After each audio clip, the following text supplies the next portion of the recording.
first two carriers, the 19,000-ton Hyuga class warships, were commissioned from 2009 and could deploy up to 18 helicopters for overseas operations.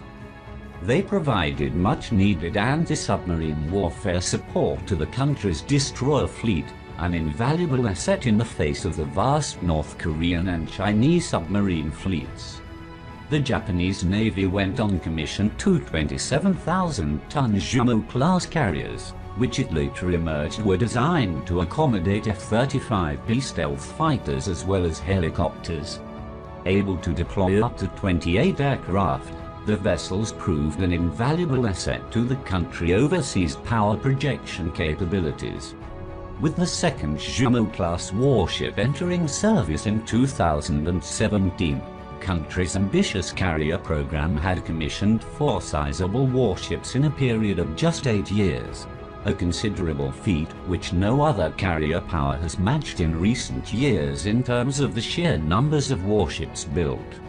The Japanese Navy could well soon commission further carrier warships of even larger sizes, which would strongly fit in with the trend towards expanding its offensive capabilities to wage war away from its shores.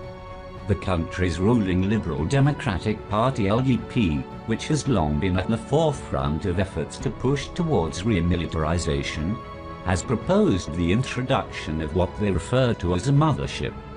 This ship would be capable of deploying combat aircraft for both take-off and landings, as opposed to the Izumo class designed to deploy specialized short take-off and vertical landing STOVL F-35 variants due to its inability to operate fighters for conventional takeoffs and landings. The party also called for the government to double the country's defense budget, currently restricted to approximately 1% of GDP, to around 2%, similar to the spending goal of NATO members.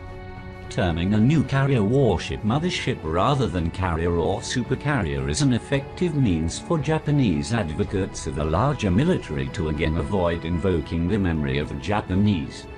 Empire or accusations of pressing for remilitarization. Imperial Japan fielded a sizable carrier fleet during the Pacific War, including the 65,000-ton carrier Shinano, a gargantuan vessel and by far the largest of its time, and the commissioning of large carrier warships designed for offensive power projection is set to spark considerable controversy. The LDP